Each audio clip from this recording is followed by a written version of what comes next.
अल्लाहुम्मा सल्लि अला रसूलिल करीम औज़ु बिल्लाहि मिनश शैतानिर रजीम बिस्मिल्लाहिर रहमानिर रहीम। आज हम बेसिडियम माइकोटा पढ़ने जा रहे हैं। बेसिडियम माइकोटा को क्लब फंजाई भी कहते हैं।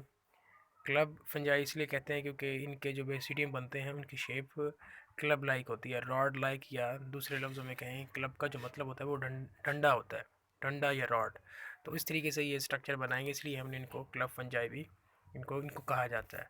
तो ये एक लाइफ साइकिल है जिसको हमने अभी बाद में डिस्कस करना है। तो हम स्टार्ट करते हैं कि इनके जो मेंबर्स हैं वो कैसे हैं। ये ईडेबल मशरूम्स भी हैं, खाने के लायक भी हैं, कुछ पैथोजेंस भी हैं जो कि बीमारियां पैदा करते हैं। मकई और गंदम में रस्ट और समट की बीमारियां पैदा करते हैं। पफ बाल्स भी हैं, कुछ शेल्फ फंजाई हैं और शेल्फ फंजाई और ब्रैकेट कहते हैं। तो फार्मेशन ऑफ बेसिडियम इनमें बनेगी, तो ये कैसे हैं इनको ज़रा देख लेते हैं। ये जो स्ट्रक्चर है हम इसको फ्रूटिंग बॉडी कहेंगे ऑफ बेसिडियोमाइकोटा।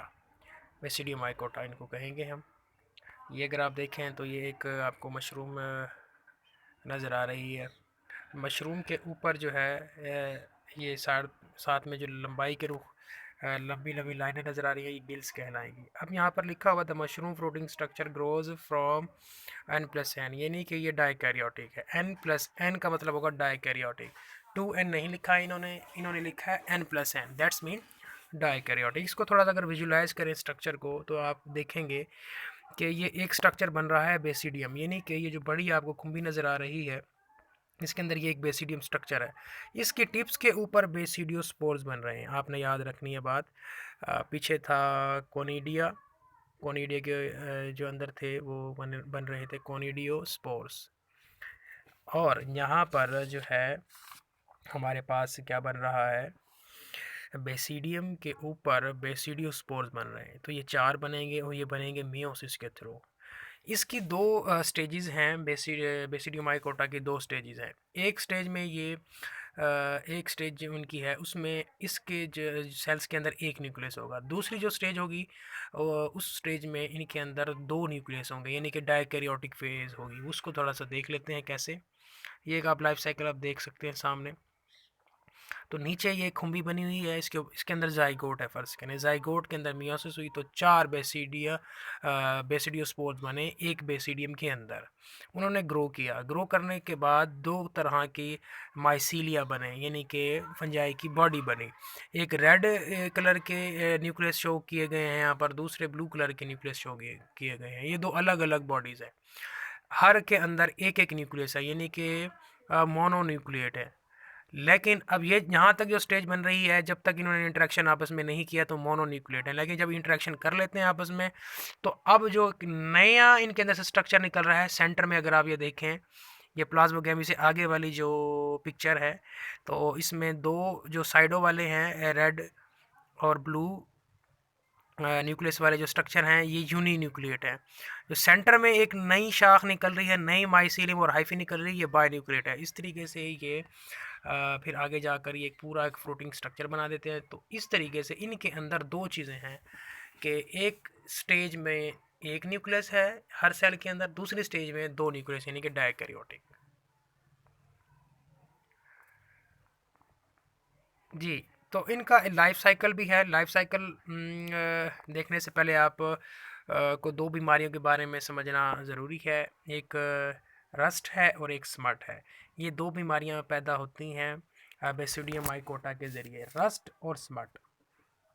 रस्ट जो बीमारी पैदा होगी वो एक फंजाई की वजह से पैदा होगी और वो उस फंजाई का नाम है पक्सीनिया। दूसरी बीमारी है स्मट। स्मट जो पैदा होगी वो यूस्ट्रीलिगो फंजाई की वजह से पैदा होगी और स्मट यूस्ट्रीलिगो फंजाई की वजह से पैदा होगी। इसीलिए हमने इनको पक्सीनिया को हम रस फंजाई भी कहते हैं और यूस्ट्रीलिगो को हम स्मट फंजाई भी कहते हैं। अब इनमें फ़र्क क्या है उसको भी हम थोड़ा सा देख लेते हैं। ये अगर आप देखें, ये लीफ के ऊपर फंजाई उगी हुई है पीले कलर से। रस्ट का मतलब होता है जंग, जंग लग जाना। जंग का जो कलर होता है ब्राउन से येलो के दरमियान दरमियान कलर होता है। तो यहाँ पर rust on leaf in yellow colour. तो येलो कलर के ये स्पॉट से बन जाते हैं, ये फंजाई उगी हुई है एक लीफ के ऊपर, तो हमने इसको कहा कि रस्ट ऑन लीफ। दूसरा हमारे पास जो स्ट्रक्चर है, ये आप कॉर्न के ऊपर आप देखें ब्लैक कलर का स्मट बना हुआ है। स्मट का जो मतलब होता है वो सूट भी होता है, और सूट का मतलब होता है ब्लैक सब्सटेंस। अब ये जो ब्लैक ब्लैक जो यहाँ पर ये चीज़ बनी हुई है, ये दरअसल फंजाई है जो कि कॉर्न के ऊपर उगी हुई है, और ये कॉर्न को नुकसान पहुँचा रही है। तो यूस्टिलिगो जो कि स्मट की बीमारी पैदा करती है, उसका लाइफ साइकिल हम देख लेते हैं। ये लाइफ साइकिल है उसका। गंदम के ऊपर ये अटैक करती है। ये जो पहला स्टेप है, फ़र्ज़ करें kernel membrane breaks, teliospores blown away by air currents. ये पहला स्टेप, ये गंदम का एक तना है, छोटा सा एक शाख है, जिसके ऊपर यूस्टिलिगो जो फंगस है उसने अटैक किया हुआ है, और उसके अंदर टेलियोस्पोर्स मौजूद हैं, यानी कि फंजाई के स्पोर्स मौजूद हैं। Teliospores land on flowers of healthy plants. अब पहले स्टेप में ये वो शाख बनी हुई है गंदम की जो कि अफेक्टेड है और उसके ऊपर स्पोर्स हैं। दूसरे स्टेप्स में हेल्दी प्लांट है, हेल्दी प्लांट के ऊपर स्पोर्स गिरेंगे, और वो जो है उसके ओवरी के अंदर पेनिट्रेट कर जाते हैं। ओवरी वाला जो पोर्शन है, यहीं से सीड बना करता है। तो स्पोर्स पेनिट्रेट कर जाएंगे फ्लावर्स के ज़रिए ओवरी तक, और ओवरी ही आगे चल कर mycelium invades part of embryo in seed. अब वो जो ऊपर फ्लावर के ज़रिए एम्ब्रियो तक आ गया था, अब जब सीड बनेगा वहाँ पर, तो वो स्पोर्स जो कि फ्लावर्स के ज़रिए ओवरी में आए और फिर सीड बन गया, तो वो स्पोर्स भी सीड तक पहुँच जाएंगे। अब सीड मौजूद हैं गंदम की एक शाख के अंदर, बहुत सारे सीड मौजूद हैं। अब वो डॉर्मेंट कंडीशन में चले जाएंगे, वो ग्रो नहीं करेंगे। जब हम उनको सीड्स को वो हम स्टोर कर लेते हैं, फिर अगले साल जब हमने नई फसल उगानी होती है तो दोबारा हम उनको ज़मीन में डालते हैं, ग्रो करवाते हैं। जब हम बीज को ग्रो करवाएंगे तो साथ में वो स्पोर्स जो कि डॉर्मेंट कंडीशन में चले गए थे, वो भी साथ साथ ग्रो करना शुरू कर देंगे, और हमारे पास ये 7th स्टेप बनेगा कि पौधा भी ग्रो कर रहा है, साथ साथ माइसीनियम यानी कि फंगस की बॉडी भी ग्रो कर रही है। और ये जो हमारे पास अब ये सामने एक नया हमारे पास ये बीज वाली एक शाख बन चुकी है, तो इसके अंदर स्पोर्स मौजूद हैं। माइसीलियल सेल्स इन कर्नल बिकम्स टीलियोस्पोर्स, वो माइसीलियल सेल्स जो हैं वो स्पोर्स बना देंगे। अब ये स्पोर्स दोबारा जो है अब ये वाली जो शाख है, ये वाली जो शाख है, ये कुछ इस तरह की शाख में कन्वर्ट हो जाएगी, यानी कि दोबारा से इस तरह की शाख बन जाएगी, और इसके अंदर जो स्पोर्स हैं वो दोबारा फिर एक हेल्दी प्लांट के ऊपर लैंडिंग करने के लिए रेडी। तो इस तरीके से ये एक स्ट्रक्चर, एक साइकिल बना करता है। दूसरी जो काबिल ज़िक्र बात आपको बतानी है, 122 पेज पर रस्ट और स्मट दो बीमारियां बताई गई हैं।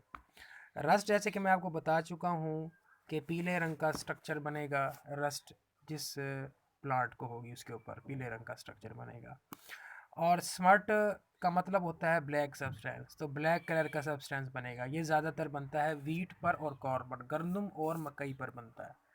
रस जो है वो किसी भी प्लांट पर, किसी भी स्टेम पर बन सकता है।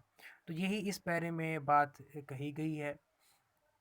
और जो बात आपने याद रखनी है वो ये है कि यूस्टिलेगो ट्रिटी की फंगस है। यूस्टिलेगो ट्रिटी की जो कि स्मट पैदा करती है, यानी कि ब्लैक ब्लैक पाउडरी सा सब्सटेंस बना देगी मकई पर या गंदम पर। दूसरा हमारे पास पक्सीनिया है। पक्सीनिया में क्या होगा कि येलो स्पॉट बनते हैं on host surface. Host surface मतलब कि वो प्लांट का वो हिस्सा स्टेम है या लीफ है, और इस तरीके से जो है वो वहीं पर स्पोर्स बनेंगे, और फिर दोबारा से वो हेल्दी प्लांट के ऊपर गिरेंगे और एक नया स्ट्रक्चर शुरू हो जाए, एक नया साइकिल स्टार्ट हो जाएगा। तो इस तरीके से ये रस्ट और स्मट आपने याद रखना है कि रस्ट किस वजह से होती है और स्मट किस वजह से होती है।